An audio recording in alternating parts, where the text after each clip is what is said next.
It is with great pleasure and pride that I stand here to join the Jubilee partners and the chiefs and people of the Western region to celebrate another remarkable development in our nascent but promising petroleum industry, the commissioning of first oil of the Jubilee Southeast project. It has been 15 years since the first major commercial oil discovery and 12 continuous years of commercial oil and gas production in Ghana. Indeed, today is another opportunity to celebrate the achievements and strides our nation has made since oil was first discovered in commercial quantities under the first MPP government, led by the former President of the Republic, His Excellency John Ajikun Kufuor. I'm particularly excited because this is a landmark event, this time under the second MPP government, in the development of oil and gas in Ghana, and of the efforts of this country to ensure energy security for its people. I think my fellow Ghanaians should note that it is when the NPP is in office that we make significant discoveries of oil. Ladies and gentlemen, the oil industry has become an important contributor to the growth of our national economy. The significance of the petroleum sector in the Ghanaian economy is evident in its share of gross domestic product, exports, and government revenues. In synergy with other pivotal sectors like mining, services, industry, and agriculture, the oil and gas sector is crucial to our efforts of moving our nation onto the path of sustained progress and prosperity. Today, as we commemorate the delivery of the Jubilee Southeast project and the attainment of first oil, I commend warmly the dedicated opera of the Jubilee Field, Tulor Ghana Limited.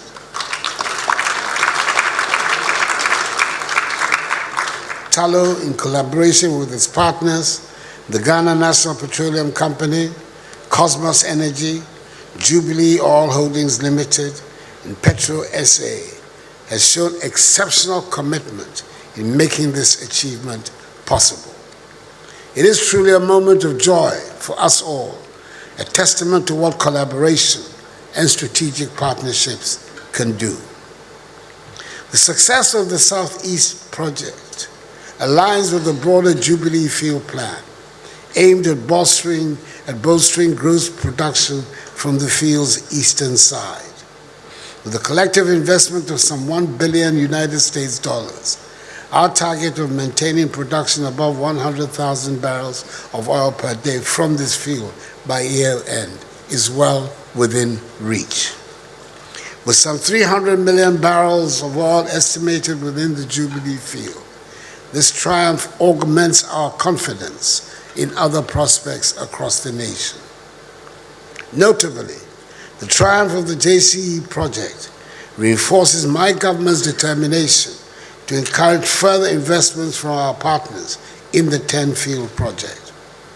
This expansion will consolidate our achievements in the sector. The 10-field, enriched with substantial gas reserves, is pivotal to our nation's natural gas production and the stability of our power sector in the coming years. I'm aware of commentary, both in the media and other corridors, about the viability of making great use of natural gas produced domestically to support the needs of the country's power sector. Players in the oil and gas sector have been advocating for a commitment by government to consider deploying more natural gas produced domestically to solve the challenges in providing sustainable electricity for individuals, households, and businesses. I want to re-emphasize our commitment to expedite discussions and agree mutually acceptable terms for a combined gas sales agreement between Tulor, its joint venture partners, and government.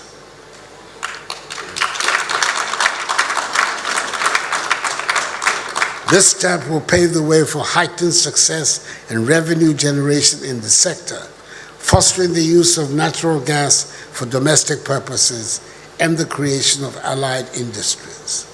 Such utilization is especially critical in meeting approximately half of our power generation requirements. Ladies and gentlemen, our unwavering commitment to the oil and gas sector stems from its potential to reshape our economy, foster sustainable wealth creation, job opportunities, and community development. Organizations such as Tulor thrive in a regulatory environment that understands the times and is able to initiate policies and standards that elevate effectively the performance of the industry for the benefit of their shareholders and the people of Ghana.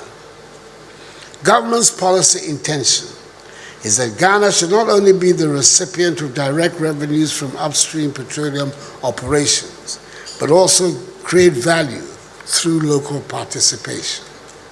To this end, the Local Content and Ghanaian Participation Law, LI 2204, that was passed in 2013, has been amended to include channel partnerships and strategic alliances in the upstream petroleum sector.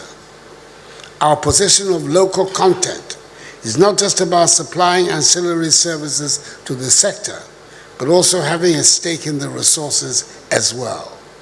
We must collectively endeavor to train our people to get to a level where they have the capacity to be able to participate fully in the industry.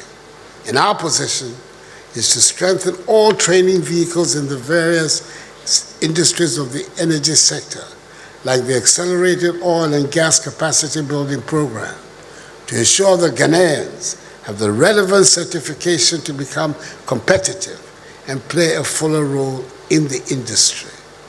That fuller role will be most effectively anchored when we ensure Ghanaian equity participation in the upstream development of our oil and gas resources. Global challenges, including the energy transition, are fully appreciated by us.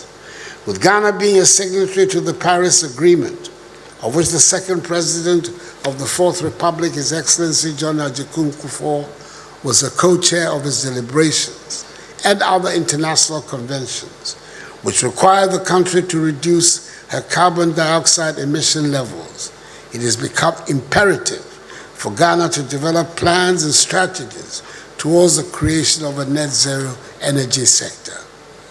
However, as I have reiterated on previous occasions, whilst working hard to combat the effects of climate change, it is also important to protect our development by making sure that our oil reserves do not become stranded assets, but rather a catalyst for our economic growth. And our position on this matter remains unchanged.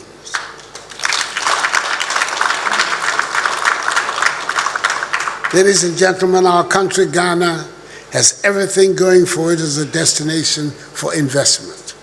A stable political system, a robust legal framework, a viable fiscal regime, a good telecommunication system, a hard-working, skilled labor force, and above all, a warm, hospitable people.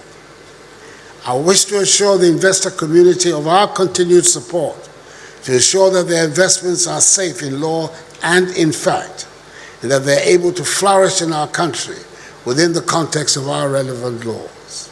Our doors are always open for conversations on your presence in Ghana, and I hope the good, warm relations we have fostered over the years will continue to endure in the times ahead.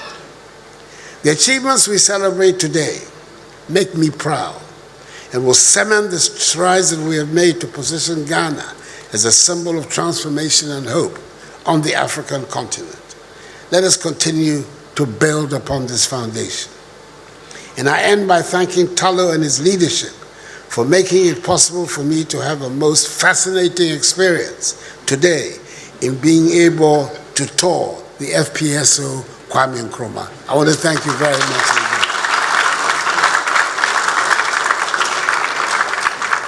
Accordingly, I officially declare the first oil of the Jubilee Southeast Project duly commissioned.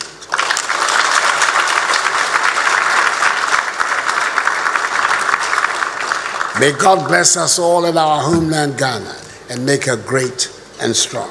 Thank you.